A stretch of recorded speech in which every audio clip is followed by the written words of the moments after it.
Hello guys, तो स्वागत है आप सभी का PS एक्सप्लेन चैनल में। 450-806 and Sameer Alam, thank you 40 rupees super chat. तो चलिए स्टार्ट करते हैं। लास्ट एपिसोड में हमने देखा था टोनी शॉटपुट का गोला फेंकने के लिए आ गया होता है। टोनी सोच रहा होता है मैं इस गोले को अपनी आधी स्टैंग के साथ ही फेंकूंगा। जियानन सोच रहा होता है इस बंदे को देख के पता चल रहा है कि ये बिल्कुल ही न्यू कमर है। ऊपर से शॉटपुट के अंदर बहुत सारी स्ट्रेंथ की जरूरत पड़ती है। ये बंदा पक्का से ये गेम तो हारेगा। लेकिन तभी जियानन के पास से टोनी की बॉल गुजरती है, जिसकी फोर्स की वजह से जियानन की चड्डी को छोड़ के बाकी सारे कपड़े फट गए होते हैं। आगे हमें कंपटीशन के अगले दिन का सीन दिखाया जाता है। अनाउंसर बोल रहा होता है आज हमारे कंपटीशन को स्टार्ट हुए दूसरा दिन हो चुका है और आज का पहला इवेंट होने वाला है 400 मीटर रेस। और हमें हमारे रेस के चैंपियन भी मिल चुके हैं। ये है मिस्टर स्टार्क, जिन्होंने हुसैन बोल्ट के 400 मीटर के रिकॉर्ड को भी तोड़ दिया। अब यहाँ पे अगला इवेंट होने वाला है जैवलिन थ्रो, जिसमें बहुत ही लंबा फेंकना होता है। तभी टोनी जैसे ही जैवलिन फेंकता है वो डायरेक्ट जाके ऑडियंस के बीच में गिरता है। अनाउंसर बोल रहा होता है हमारे जैवलिन थ्रो इवेंट के भी चैंपियन है टोनी स्टार्क। इन्होंने यहाँ पे इतना लंबा जैवलिन फेंका जितना कि 4 एथलीट मिला के भी नहीं फेंक सकते। तभी टोनी के पास में जूली आते हुए बोल रही होती है टोनी तुम्हें तो कमाल ही कर दिया।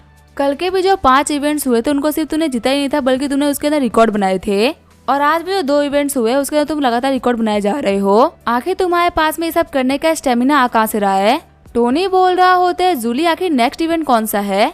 जूली बता रही होती है अगला इवेंट होने वाला है 100 मीटर हडल रेस। पानी पीते हुए टोनी सोच रहा होता है हडल रेस ये कुछ खास मुश्किल तो नहीं होने वाला।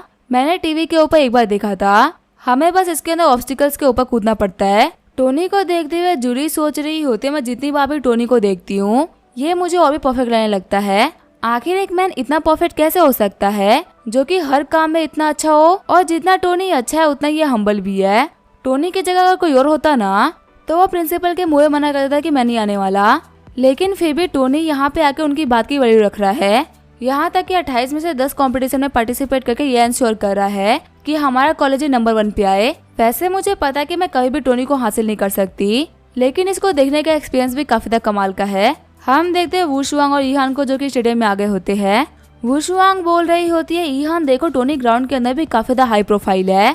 ये तो बस एक डिस्ट्रिक्ट लेवल स्पोर्ट कंपटीशन है, लेकिन उसके यूनिवर्सिटी वालों ने उसको अलाउ कर रखा कि वो अपने लिए पर्सनल असिस्टेंट को रख सकता है। और देखो वो लड़की टोनी को कैसे देख रही है, पक्का से वो टोनी के अंदर काफी इंटरेस्टेड होगी। ईहान बोल रही होती है जैसे टोनी की पर्सनैलिटी और जितना टोनी के पास में पैसा है उसका यहाँ पे एक असिस्टेंट रखना तो बहुत ही नॉर्मल सी बात है। अगर ये किसी और फैमिली का यंग मास्टर होता ना तो देखते कि इसके आसपास में कितनी लड़कियां होती। मैं तो बस यहाँ पे ये देख के शॉक्ड हूँ कि इतना अच्छा कैसे कर पा रहा है। वुशुआंग बोल रही होती है इसको स्पोर्ट्स में इतना अच्छा करते हुए देख के मुझे कोई भी शौक नहीं लगा। मुझे पता है कि ये बंदा बहुत ही कमाल का, ये कुछ भी कर सकता है। लास्ट टाइम जब ये संघाई हमारी यूनिवर्सिटी में आया था तब इसने मेरे 5 बॉडीगार्ड को एक साथ ही हरा दिया था और इसने उन लोगों को ऐसे हराया था जैसे कि वो कोई नॉर्मल से बच्चे हो। शॉक्ड होते हुए ईहान बोल रही होती है आखिर तुम क्या बोल रही हो? कैसे तुम्हारी फैमिली के 5 बॉडीगार्ड्स को हरा दिया? मैंने तुम्हारी फैमिली के बॉडीगार्ड्स के बारे में बहुत कुछ सुन रखा है। वुशुआंग बोल रही होती है हाँ तुमने सुना होगा कि हमारे फैमिली के जो बॉडीगार्ड्स होते हैं उनकी स्किल्स बहुत ही कमाल की होती है। और ऐसा भी कह सकता है कि जो वर्ल्ड के टॉप क्लास बॉडीगार्ड्स होते हैं उनको हमारी फैमिली हायर करती है। ईहान सोच रही होती है किन फैमिली संघाई के अंदर अपने बॉडीगार्ड को ज्यादा पे करती है। ये अपने एक बॉडीगार्ड को $1 मिलियन पर ईयर देते हैं। और मैंने तो सुना कि इनके बॉडीगार्ड इतने कैपेबल होते हैं कि वो 10 बंदों को एक साथ ही हरा दे। और वैसे 5 बॉडीगार्ड को टोनी ने अकेले हरा दिया। आखिर इस बंदे की रियलिटी क्या है और कोई बंदा इतना स्ट्रॉन्ग कैसे हो सकता है? हम देखते हैं ईहान का अफेक्शन 10 पॉइंट से बढ़ गया होता है और उसका करंट अफेक्शन होता है 20 पॉइंट्स। शर्माते हुए ईहान बोल रही होते ये कमीना फाइट तो बहुत अच्छा करता ही है, लेकिन ये साथ में बहुत ही रूथलेस भी है। ये फाइट करने से पहले कभी भी जेंडर नहीं देखता और मारते वक्त बिल्कुल भी होल्ड बैक नहीं करता। वुशुआंग को याद आ रहा होता है कैसे टोनी ने उसके पैर थप्पड़ लगाई थी। वुशुआंग बोल रही होती है वो फीलिंग मुझे आज भी याद है, उतना एक्साइटेड तो मुझे आता कभी फील हुआ ही नहीं। हम देखते हैं वुशुआंग का अफेक्शन भी 5 पॉइंट से बढ़ गया होता है और उसका करंट अफेक्शन होता है 90 पॉइंट्स। टोनी सोच रहा होता है अभी थोड़ी देर पहले ईहान का अफेक्शन 10 पॉइंट से बढ़ा था और अभी वुशुआंग का अफेक्शन ही 5 पॉइंट से बढ़ गया। लगता है ये शंघाई से यहाँ पे आए हैं मैच देखने के लिए। चलो मुझे इन लोगों को हाई बोलना चाहिए। ये बोलते हुए टोनी उन लोगों को हाई बोल देता है। वुशुआंग शर्माते हुए सोच रही होती है इसने हम लोगों को नोटिस कर लिया। मुझे लगा था कि ये हम लोग को नोटिस नहीं कर पाएगा क्योंकि हम लोग भीड़ में बैठे हुए हैं। वहीं ईहान सोच रही होती है वुशुआंग को देख के लग रहा है कि ये टोनी को काफी ज्यादा पसंद करती है। लेकिन अभी ये चीज एडमिट नहीं करना चाह रही। वहीं पीछे वाली रो में हम देखते हैं जियान, चेनी और एक बंदा बैठा होता है। चैनियो बोल रहा होता है, टैंग मुझे ही लगा था कि तुम्हारी छोटी सिटी के अंदर इतनी कमाल की ब्यूटीज होंगी। सच में हमारे सामने वाली रो में जो ब्यूटीज बैठी हुई है वो तो बहुत ही कमाल की है। तभी टैंग आओजी बोल रहा होता है, वैसे मैं इन दोनों लड़कियों को जानता तो नहीं हूँ, हो सकता है किसी अमीर फैमिली से बिलोंग करती हो, पर एक बात तो पक्का ये हमारी सिटी के किसी भी बड़ी फैमिली से बिलोंग नहीं करते। अगर ये किसी बड़ी फैमिली से बिलोंग कर रहे होते तो मैं पक्का से इन लोगों को जानता, लेकिन मैंने इनको पहली बार ही देखा है। चैनियो बोल रहा होता है, अच्छा ऐसी बात है। अगर ये किसी बड़ी फैमिली से होते तो इन लोगों को अप्रोच करना थोड़ा सा मुश्किल होता, क्योंकि बड़ी फैमिली वालों के सामने हम लोगों को सही तरीके से बिहेव करना पड़ता है। पर अगर ये किसी वेल्दी फैमिली से है तो इसे कोई फर्क नहीं पड़ता। मुझे यहाँ पे इन दोनों ही लड़कियों के नंबर चाहिए। टैंग आओजी बोल रहा होता है, मिस्टर चैनियो आपको देख के लग रहा है आप हमारी सिटी के ब्यूटीज में काफी ज्यादा इंटरेस्टेड है। वैसे अगर मैं सच बोलूं तो इतनी कमाल की ब्यूटीज तो हमारी सिटी में नहीं है। पता नहीं ये दोनों लड़की यहाँ पे अचानक से कैसे आ गई। चैनियो बोल रहा होता है, हो सकता है मेरी किस्मत काफी अच्छी हो, किसने हुआ था यहाँ पे इतनी छोटी सी जगह के अंदर हमें इतनी कमाल की ब्यूटी देखने को मिल जाएगी। ऊपर से इन लोग को पटाना तो बहुत ही इजी होगा, क्योंकि हम लोग तो बहुत ही बड़ी बड़ी फैमिली से बिलोंग करते हैं। हमारी फैमिलीज का नाम सुनते ये हम लोग को हाँ बोल देंगी। आजी बोल रहा होता है, मिस्टर चैनियो आप बिल्कुल भी टेंशन मत लो, मैं अपने बंदों को भेजता हूँ इन लड़कियों का बैकग्राउंड पता करने के लिए। पक्का से इन लड़कियों की किस्मत काफी अच्छी होगी जो कि आपकी नजर इनके ऊपर पड़ गई। थोड़ी देर के अंदर ही ये लोग इन्फॉर्मेशन लेके आ जाएंगे कि ये लोग कौन है और कहाँ रहते हैं। फिर इन लोग को अप्रोच करना आपके लिए बहुत ही इजी हो जाएगा। चैनियो बोल रहा होता है, ब्रदर टैंग आपका बहुत बहुत शुक्रिया, आपकी वजह से मुझे लगता है कि मुझे इन लोगों के पीछे बिल्कुल भी मेहनत नहीं करनी पड़ेगी। वही फील्ड में अनाउंस हो रहा होता है, अभी 10 मिनट के अंदर हर्डल रेस स्टार्ट होने वाली है। चैनियो सोच रहा होता है, टोनी स्टार्क तुम्हें इतना भी शो ऑफ करना है ना, कर लो। मैंने तुम्हारे ऊपर 50 रेस्टोरेंट का अटैक किया था और तुम मुझसे बच गए, लेकिन अब मैं तुम्हारे ऊपर सीधा वार नहीं करने वाला।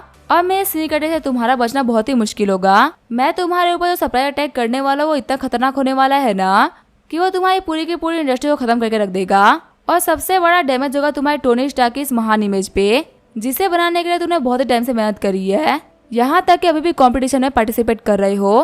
तभी रेफरी बोलता है 100 मीटर हर्डल रेस को स्टार्ट किया जाए। हवा में गोली दागने के बाद में सभी रेसर्स ने रेस स्टार्ट कर दी होती है। दौड़ते हुए टोनी सोच रहा होता है, मेरे लिए रेस क्लियर करना उतना ही आसान है जितना कि बाकी सारे इवेंट्स थे। लेकिन तभी हर्डल को क्रॉस करते हुए उसका पांव एक हर्डल टकरा जाता है। अनाउंसर बोल रहा होता है, मिस्टर स्टार्क ने इस रेस के अंदर अपनी पहली गलती कर दी है और लगता है कि ये गलती उनके ऊपर काफी ज्यादा भारी पड़ने वाली है, क्योंकि उनका रिदम टूट गया है। शॉक्ड होते हुए ईहान बोल रही होती है, आखिर टोनी से ये क्या हो गया। हर्डल रेस के अंदर सबसे इम्पोर्टेंट चीज होती है वो होती है आपकी रिदम। आपको हमेशा एक ही पेज में दौड़ना और कूदना पड़ता है, लेकिन अगर आप गलती से भी ये भूलोगे कि आपको कब कूदना था और कब भागना था तो ये चीज आपको काफी खतरनाक डैमेज दे सकता है। अब ये रेस टोनी के लिए जीतना बहुत ही मुश्किल होने वाला है। वुशुआंग बोल रही होती है, अभी तुमने क्या बोला, तुमने जो भी कुछ बोला ना वो इजी करके बताओ। ईहान बोल रही होती है, अभी हर्डलों को क्रॉस करते वक्त टोनी का पाँव हर्डल से लग गया और इसी वजह से वो काफी लड़खड़ा गया। उसकी जो टाइमिंग थी वो भी गलत हो गई है। इसी वजह से देखो वो काफी बंदों से पीछे हो चुका है और बहुत सारे बंदों के बराबर आ गया है। अगर ये 800 मीटर रेस होती तो पक्का से टोनी अपने रिदम को बना लेता, लेकिन दिक्कत की बात तो ये है कि टोनी ने गलती 200 मीटर पे करी है और इतनी कम डिस्टेंस के अंदर अपनी रिदम बनाना बहुत ही मुश्किल होगा। इसी वजह से मैं कह रही हूँ कि टोनी हारने वाला है। वुशुआंग बोल रही होती है, ये तो बहुत ही बुरा होगा। टोनी ने कल से लेके आज तक अपनी विनिंग स्ट्रीक को कायम रखा था, लेकिन एक छोटी सी गलती की वजह से उसकी स्ट्रीक टूट जाएगी। वहीं दौड़ते हुए टोनी सोच रहा होता है, मैंने कंपटीशन से पहले बिल्कुल ही प्रैक्टिस नहीं करी थी और सिर्फ अपने स्ट्रेंथ के दम पे मैं यहाँ पे कंपटीशन में पार्टिसिपेट करने के लिए आ गया। लगता है मैंने यहाँ पे बहुत ही बड़ी गलती कर दी है, क्योंकि अब मेरी बॉडी के ऊपर काफी थकान आ रही है। लेकिन मेरे सामने यहाँ पे वुशुआंग और ईहान बैठे हुए हैं जिनके ऊपर मैं बहुत सारा पैसा खर्च कर सकता हूँ। वो स्पेशली यहाँ पे मेरे को देखने के लिए आए हैं। अगर मैं यहाँ पे हार गया तो उनके सामने मेरी इंप्रेशन क्या बनेगी। नहीं, मैं इस कमाल के मौके को जाने नहीं दे सकता, मुझे कैसे भी करके यहाँ पे जीतना ही पड़ेगा। ये दोनों ही मेरी तिजोरी की वो चाबी है जिनसे मैं बहुत सारा पैसा कमा सकता हूँ। अब लगता है कि मेरे को गेम को सीरियसली लेना ही पड़ेगा। फिर टोनी वहाँ पे अपने सारे स्ट्रेंथ अपने पाँव के अंदर इकट्ठा करने लगता है और सिर्फ वहाँ पे एक ही जंप के अंदर सारे के सारे हर्डल्स को पार कर लेता है। अनाउंसर बोल रहा होता है, स्टार्टिंग में देख के लगा था कि टोनी स्टार्क हार जाएंगे, लेकिन 11.77 सेकंड के अंदर इन्होंने इस कंपटीशन को भी खत्म करा और ये जीत गए। सच में टोनी स्टार्क ऐसा नाम है जो ही कभी भी नहीं हार सकता। हम देखते ऑडियंस में खड़े बंदे बोल रहे होते, टोनी स्टार्क तुम हमारे हुडन यूनिवर्सिटी का प्राउड हो, तुम्हारे रहते हुए हमें पता है कि हमें कोई भी नहीं हरा सकता। वही खुशी से कूदते हुए वुशुआंग बोल रही होती है, फाइनली टोनी जीत गया। ईहान जब तूने बोला था ना कि टोनी स्टार्क ने यहाँ पे बहुत ही बड़ी गलती कर दी है और वो यहाँ पे हारने वाला है, तब मैं तो काफी ज्यादा घबरा गई थी। लेकिन टोनी तो टोनी है, वो गलती करने के बावजूद भी उभर के सामने आया और फाइनली वो यहाँ पे टॉप पे आ ही गया। तभी चिढ़ते हुए ईहान बोल रही होते तुम कब से यहाँ पे टोनी की तारीफ किए जा रही हो, अब तुम प्लीज टोनी के बारे में बात करना बंद करो। उसने यहाँ पे सिर्फ और सिर्फ डिस्ट्रिक्ट लेवल कंपटीशन जीता है, उसने यहाँ पे कोई ओलंपिक नहीं जीता। वैसे एक सेकंड रुको, तुम्हारी खुशी को देख के लग रहा है कि तुम्हारा टोनी स्टार्क के ऊपर बहुत ही खतरनाक वाला क्रश है। शर्माते हुए वू शुआंग बोल रही होती है कि टोनी स्टार्क के ऊपर क्रश, आखिर तुम कैसी फालतू बातें किए जा रही हो। तुम्हें पता ना मैं शंघाई के अंदर कितनी फेमस हूँ और मैं किसी भी मैन को अपनी बराबरी का नहीं मानती, तो आखिर मैं टोनी स्टार्क को कैसे पसंद कर सकती हूँ। मैं तो यहाँ पे इसी वजह से खुश हो रही हूँ क्योंकि इसने बहुत ही कमाल का कंपटीशन दिखाया है। ईहान बोल रही होती है मैं तुम्हें कोई फोर्स नहीं कर रही, तुम यहाँ पे शांत हो सकती हो और भले ही तुम कितना ही एक्ट क्यों ना कर लो, हो तो तुम एक लड़की ही ना। एक परफेक्ट मैन के लिए फीलिंग्स होना बहुत ही नॉर्मल सी बात है, पर अगर तुम्हें इस बात को एक्सेप्ट नहीं करना तो ये तुम्हारे ऊपर है। पर मेरे को ये बात पता चल चुकी है कि टोनी तुम्हें काफी ज्यादा पसंद है। वो शुआंग बोल रही होती है ईहान आखिर तुम कैसी फालतू बातें किए जा रही हो, आज से पहले तुमने कभी भी ऐसी फालतू बातें नहीं करी। मैं तुम्हें क्लियरली बोल रही हूँ कि मेरे अंदर टोनी के लिए कोई फीलिंग्स नहीं है। मैं यहाँ पे थोड़ी सी एक्साइटेड हो गई थी, वो भी सिर्फ कंपटीशन को लेके, और मेरे मन में कुछ भी नहीं है। हम देखते हैं वू शुआंग की अफेक्शन 2 पॉइंट से बढ़ गई होती है और उसकी करंट अफेक्शन होती है 92 पॉइंट्स।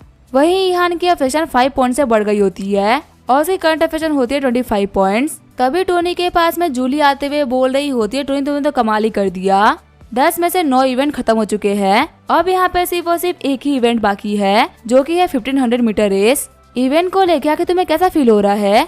पसीना पोंछते हुए टोनी बोल रहा होता है मैं तो यहाँ पे वार्म अप कर रहा था और मेरे को पता नहीं चला कि वार्म अप करते करते कब लास्ट इवेंट आ गया। चलो ये तो काफी अच्छी बात है, इवेंट खत्म होने के बाद मैं घर पे जाकर थोड़ी देर रेस्ट कर पाऊंगा।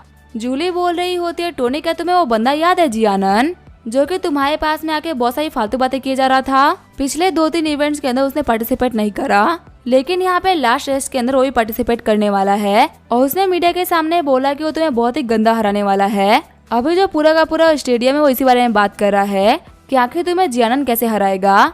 वैसे अगर देखा है तो थ्रू आउट द कॉम्पिटिशन जियानन की जो परफॉर्मेंस थी वो भी काफी कमाल की थी। अगर तुम यहाँ पे प्रेजेंट नहीं होते और तुमने वर्ल्ड रिकॉर्ड को ब्रेक नहीं करा होता तो पक्का से यहाँ पे जियानन जीत गया होता। टोनी बोल रहा होता है क्या मेरा राइवल, आखिर तुम किसके बारे में बात कर रही हो, और जियानन नाम का तो कोई बंदा मेरे को याद ही नहीं है। हाँ एक बंदा मेरे पास में आया तो था, लेकिन वो बहुत सारी फालतू बातें कर रहा था, इसी वजह से मैंने उसके ऊपर ध्यान नहीं दिया। सीन चेंज होता है, हम देते हैं जियानन को जो कि लोकर रूम में बैठा होता है। जियानन सोच रहा होता है अभी तक के सारे इवेंट के अंदर मेरी काफी ज्यादा बेइज्जती हो गई है, अपनी रेपुटेशन को वापस हासिल करने का ये मेरे पास में काफी अच्छा मौका है। 1500 मीटर में मुझे कमाल करना ही पड़ेगा।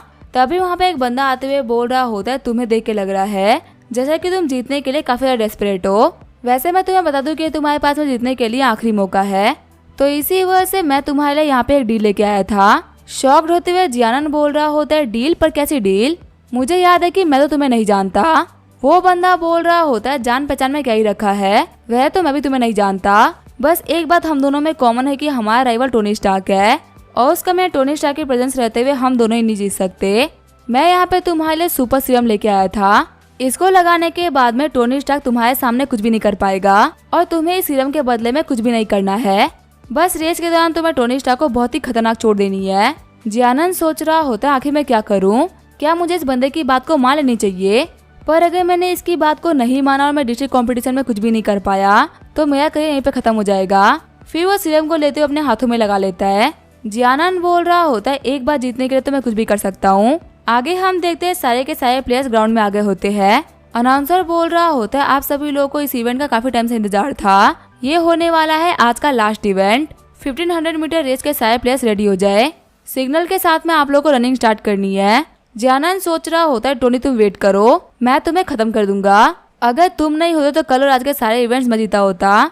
फिर रेस के स्टार्ट होते ही जियानन ने लीड ले ली होती है। पीछे मुड़ते हुए जियानन बोल रहा होता है अब की बार मैं तो नहीं हारने वाला, लेकिन तभी साइड से टोनी उसके आगे निकल गया होता है। शॉक्ड होते हुए जियानन सोच रहा होता है आखिर कैसे पॉसिबल हो सकता है, क्या जो सीरम है वो काम नहीं कर रहा, या फिर ऐसा है कि ये बंदा कोई रॉकेट फ्यूल पी के दौड़ रहा हो, जो कि ये बंदा इतना फास्ट हो चुका है। जियानन अपना पूरा ट्राई कर रहा होता है लेकिन वो बिल्कुल भी टोनी के पास नहीं आ पा रहा होता। जियानन सोच रहा होता है पहले राउंड के अंदर ये मुझसे 1 लैप आगे निकल चुका है, अगर अपनी पूरी स्पीड से भी दौड़ू ना तो शायद मैं से करीब ही नहीं पहुंच पाऊंगा। आज इस बंदे ने सच में मेरा दिमाग खराब कर दिया है। ठीक है अब मैंने डिसाइड कर लिया है, अगर मैं नहीं जीत पाया तो कोई बात नहीं, लेकिन टोनी स्टार्क अब मैं तुम्हें भी नहीं जीतने दूंगा, तुम्हें मुझसे पंगा लेने का लाइफ भर रिग्रेट रहेगा। अब इसका क्या होगा वो हम देखेंगे नेक्स्ट एपिसोड में। तब तक के लिए वीडियो देखने के लिए थैंक यू।